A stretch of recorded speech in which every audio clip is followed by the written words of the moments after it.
Welcome back to What You Will Learn. My name is Adam Ashton. And my name is Adam Jones. Today we're taking you through the best bits of Enchiridion by Epictetus, translated by Sharon Labelle. Yeah, I'm going to call it Enchiridion, only just because that's what I hear it being called, but I don't know. It could be with a soft CH. Yeah, I almost forgot the name because Google Translate, the iPhone autocorrect we've been messaging each other just kept saying enchiladas. Yeah, that's it. And all week we've just been referring to it as You enchiladas. just send the emoji of a taco just to refer to this book. And so anyway, the great man Epictetus, a couple of thousand years ago, he was born a slave. And back in those days, the rule was if you're born a slave, you're not allowed to not be a slave until you turn 30. So basically he had 20 years where he was a slave, eventually bought himself out of slavedom to head towards freedom. This was his idea, the Enchiridion, which is the manual, as we said, as Sharon Labelle has translated, the art of living. So Marcus Aurelius, who wrote Meditations, which is probably a more famous Stoic book that was also released, for us was around the same time, but for them was a few hundred years later kind of thing. And Epictetus, he was influenced by Socrates, your mate Rufus, and Hippocrates. That's it. So basically what we're going to talk about in this episode is some of the core ideas from the big old Epictetus that largely center around control. The biggest idea, I guess, that comes from Epictetus is that things fall into either two buckets, things you can control and things you can't control. Epictetus says that happiness and freedom begin with a clear understanding of one principle. Some things are within our control and some things are not. It's only after we've faced up to that fundamental rule and learned to distinguish between what we can and what we can't that inner tranquility and outer effectiveness become possible. The things within our control is our own opinions of things, our aspirations and our desires. The things that are outside our control, whether we're born into wealth, how we're regarded by others, and our status within society. So this has got nothing to do with our acts, whereas the things within our control have everything to do with our own acts. That's it. So we've always got a choice about the content of our character and the things that happen within our lives. And of course, the things that are outside of our control, if we try to control them or if we try to change them, they only result in torment. So as you say, an interesting one I think there is like, how are we regarded by others? So Epictetus says that's outside of our control. I guess the thing that's inside of our control, we can control what we put out into the world, but we can't control how others perceive that, how others take that in. So if we want to be attaining some level of happiness and freedom, one thing we can be doing is sticking with our own business.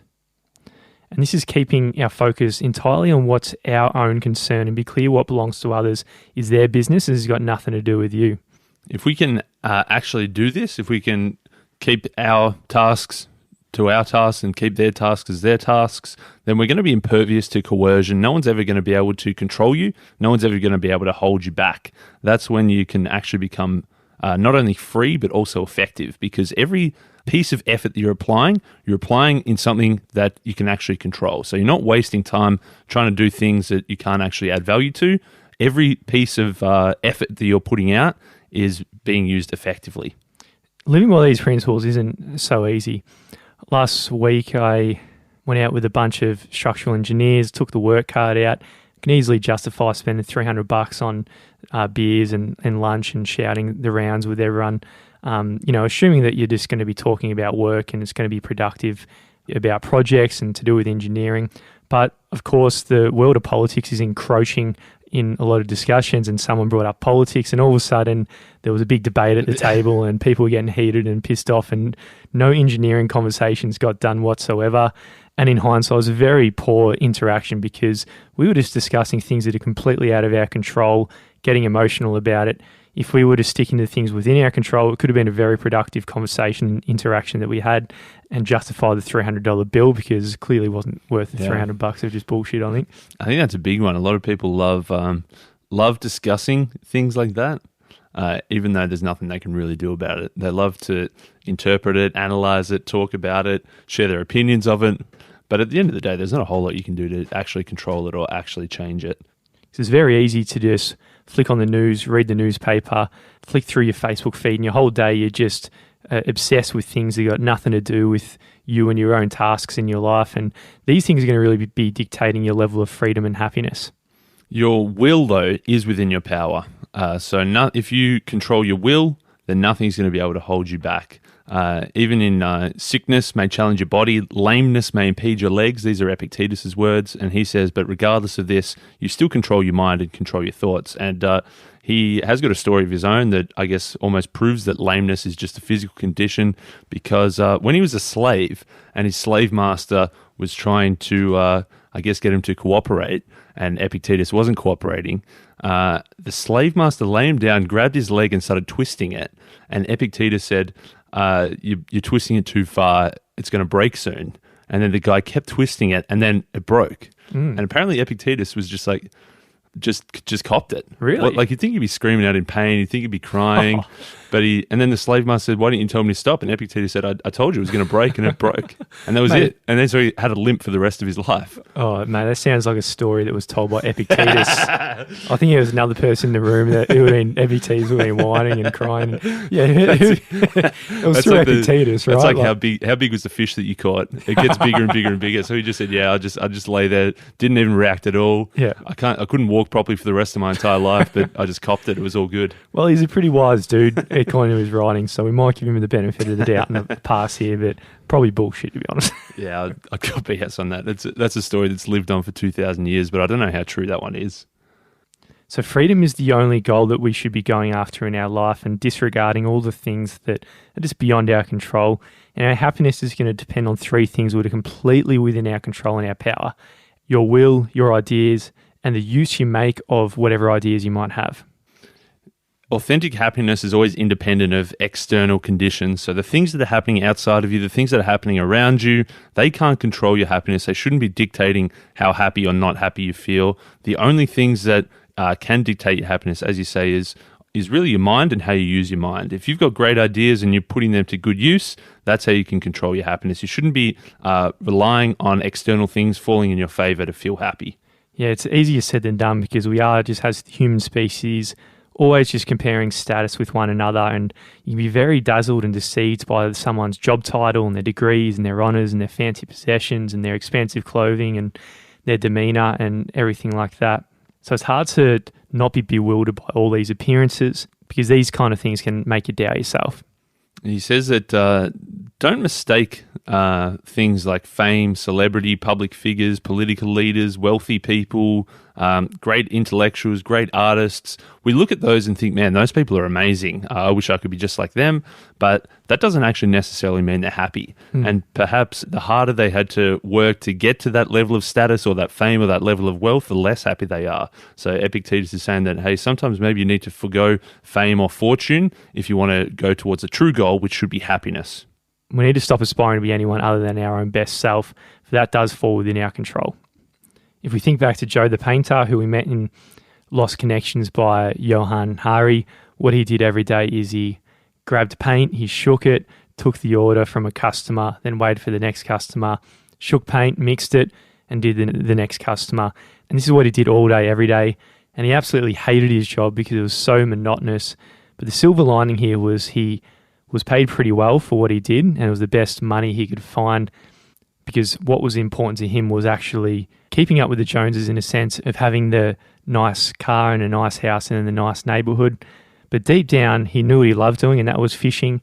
And he's always had this opportunity to move towns to work on a fishing charter, and he'd be paid less, but obviously he'd be living a much more tranquil life that's in line with what his true self is.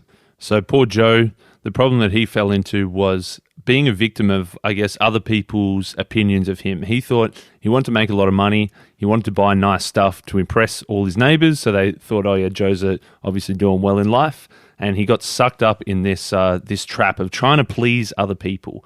If we get sucked into that trap of trying to please other people, we're going to be misdirected. We're going to start doing things that lie outside of our sphere of influence. So, as I said, we can control what we put out into the world, but we can't control how other people perceive that. And trying to control other people's opinions of us, we're fighting a losing battle. Yeah, it is difficult sometimes. I remember a few years ago when I was doing Uber driving, and I was like still 26 years old doing it. If I listen to the love episode, what was that? Getting the Love You Want, there's this interesting Uber story that you opened the episode with.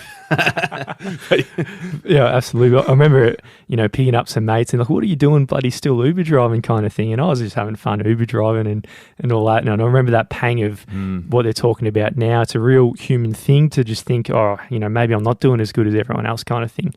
But if you let that kind of feeling and emotion dictate your life, Epictetus is saying this is a really poor driving force because it's just going to lead to misery and a lack of freedom going forward.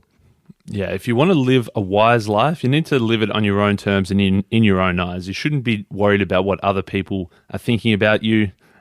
Again, easier said than done because we are very social animals. We are trying to do things for to I guess please others and to get the approval of others. But if we get stuck into that trap, we're going to be starting to do the wrong things.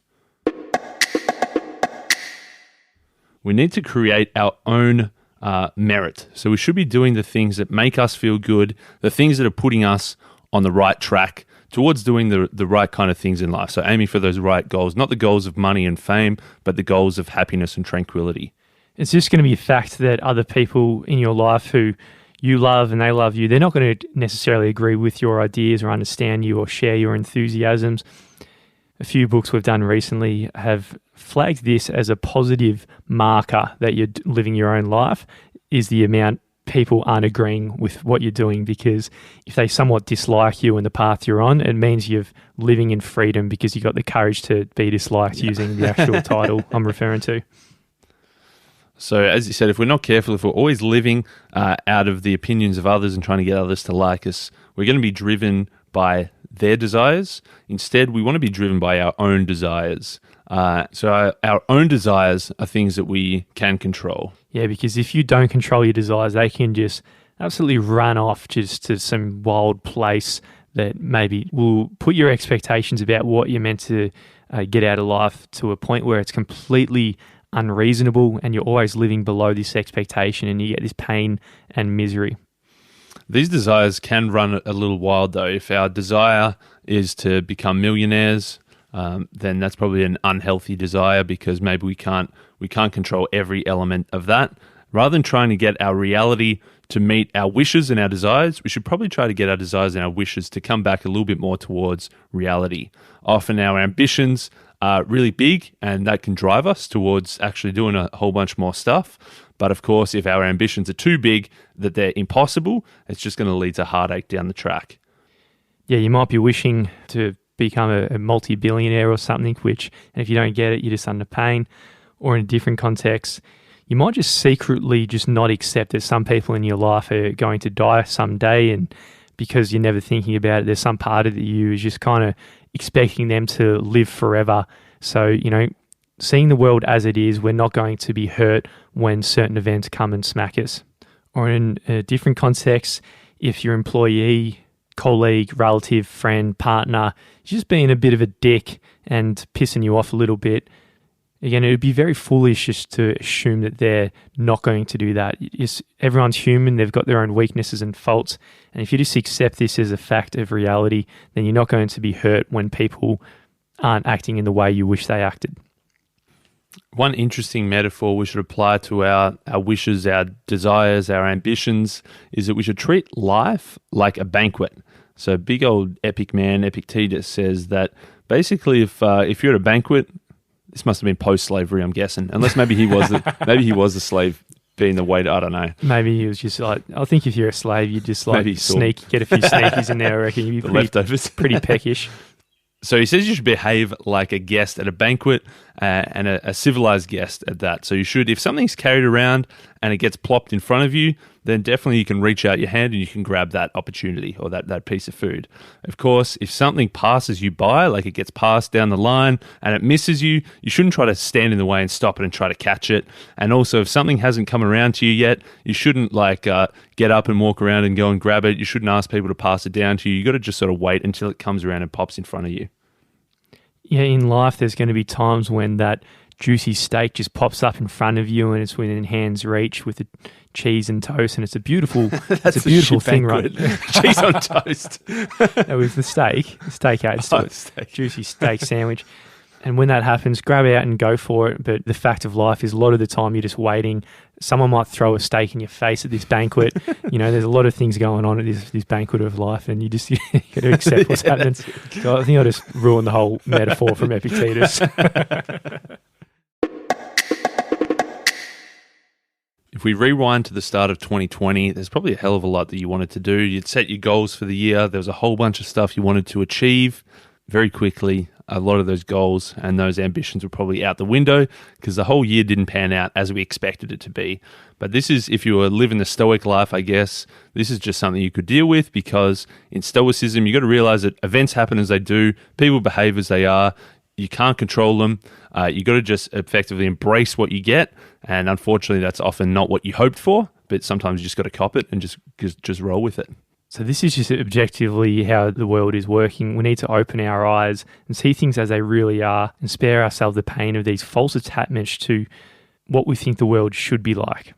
Yeah, Ryan Holiday in his book, The Obstacle is the Way, he says, we say things like, this happened and it is bad. As in, the world had coronavirus and that screwed up my whole year. But he says that's two very different statements. One is objective, one is subjective. This happened, that's objective. And it is bad, that's subjective. So we're putting our own spin on that to say it's bad. So in the Stoic life, you got to think a little bit about what actually do some of these events in the world mean. If your TV broke, you might think, "Oh, my TV broke. Now I can't watch Netflix. My whole week's ruined." But that's just like a very subjective thing on it. Objectively, that's a big F on it. That's you're passing a Stoic exam, and that's a big F. Basically, the TV broke. That's objective. But actually applying that this is bad and spinning that off to your whole week is ruined, then that's on you. This is where the subjectivity comes. It could be, the TV broke. Someone said this is bad. Another person might say, all right, this is a fantastic opportunity. Let's look at the weather. 26 degrees and sunny every day. I'm going to call up mates from high school and go and play basketball on Tuesday afternoon. Yeah, exactly. So this can go to a whole bunch of things. Like our thoughts are we cling to these big problems. Your car broke down, your laptop died, a friend got sent to hospital, a colleague passed away. Obviously, there's a ramping up in intensity here, but these are all very objective things that happen. Our subjective perceptions of what these actually mean, that's within our control. We can control to view these as bad, or we can view these as opportunities. So when something happens, the only thing in our power that we have control over is our attitude toward it. We can either accept it or we can resent it. So digging a little deeper, what doesn't frighten us is the external events themselves, because they're the objective things and there's a whole myriad of ways you can view it. But this is the thing that scares us, is the way we actually think about them. Yeah, that's right. The things themselves, the external events, they don't hinder us. They don't hold us back. Other people don't hold us back. The only thing that holds us back is how we view these things. The meaning that we attach to them is the only thing that can really stop us from doing whatever it is we want to do. But of course, thankfully, that's something that is within our control. The external event happens. The meaning that we apply to it, that's up to us to choose. Epictetus wasn't the only one who said this. You got the Buddha. He said our life is the creation of our mind. Shakespeare said there is nothing either good or bad, but thinking makes it so. And Milton, the mind is its own place and in itself can make a heaven of hell or a hell of heaven. Who's Milton? Don't know. Just one of those Milton from the pub. Milton from the sounds like so. When you don't have a surname, it adds a lot of value to Well, is his first name Milton or is his surname Milton? Just like sure, Milton. Just Milton. The one namer. Good old Milton, hey. No shame, no blame is another Epictetus. I think that's probably translated from whatever Epictetus said back in the day. But whenever these setbacks happen to us, the wrong way to go about it is to try to blame the external world. Try to put blame on, the government's done this to me, or my boss has done this to me, or like personalizing it and blaming other people. That's sending you down the anti-stoic path. One of the signs of the dawning of moral progress within ourselves is the gradual extinguishment of blame and getting rid of the finger pointing altogether, whether you're pointing at somebody or somewhere in the world, because things simply just are what they are.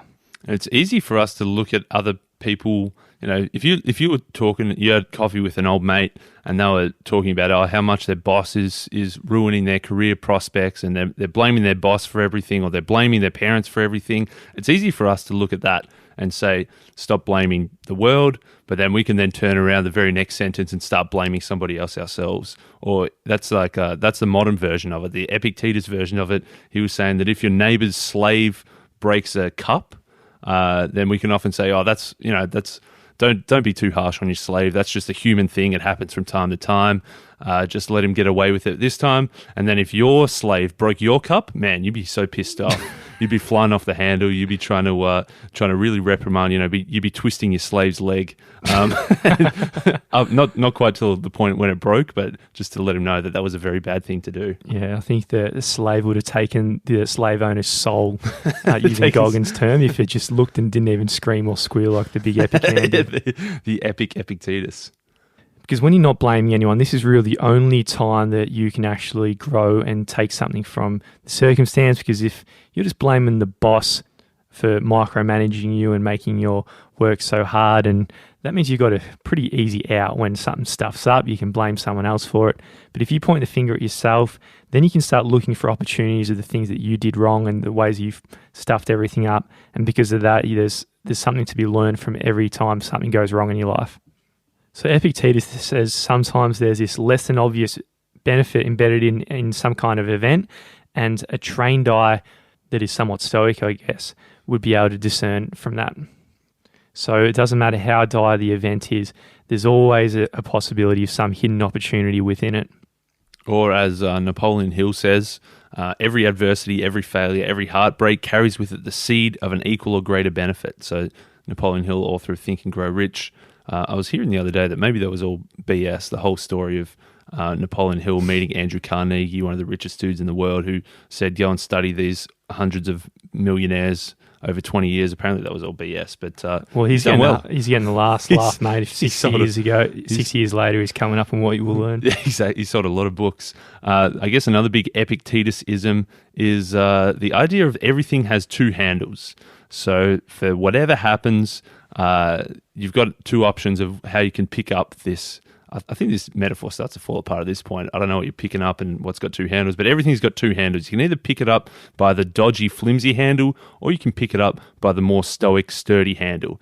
And the example is that, okay, if your brother or sister treats you poorly, that you could grasp this situation by the handle of hurt and injustice, saying, why did you do this to me? I can't bear this. Our relationship's over. Or you can pick it up by the handle of, okay, but things like this happen from time to time. We're still family. We're still siblings. There's that unspoken familial bond, which is going to help us last through this. So in every situation, you've really got two options. You pick it up by the flimsy handle and view it as a worst case scenario, or do you pick it up by the more sturdy handle and remain in control of how you view things?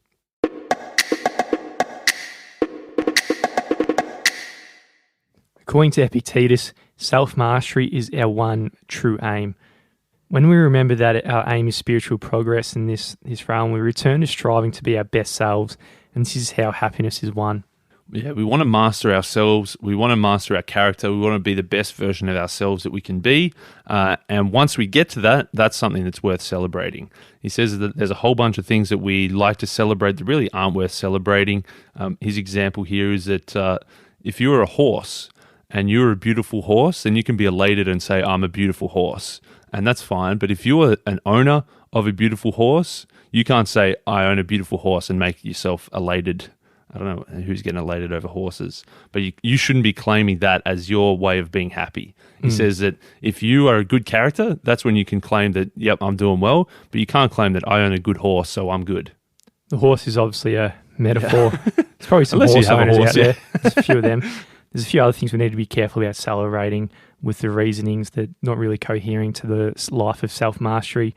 You might think, I am richer than you, so I am better than you. That doesn't cut it. Or I am more eloquent than you, so I am better than you. Instead, we need to be saying things like this. I am richer than you, therefore my possessions are greater than yours. That's true, yeah. It's true. It's an objective thing. Or I am more eloquent than you, therefore my speech is superior to yours. Yeah, that's true as well. Yeah. So basically, we can't be like our possessions, the things that we own, that doesn't make us good. The only way that we can be good is by being good.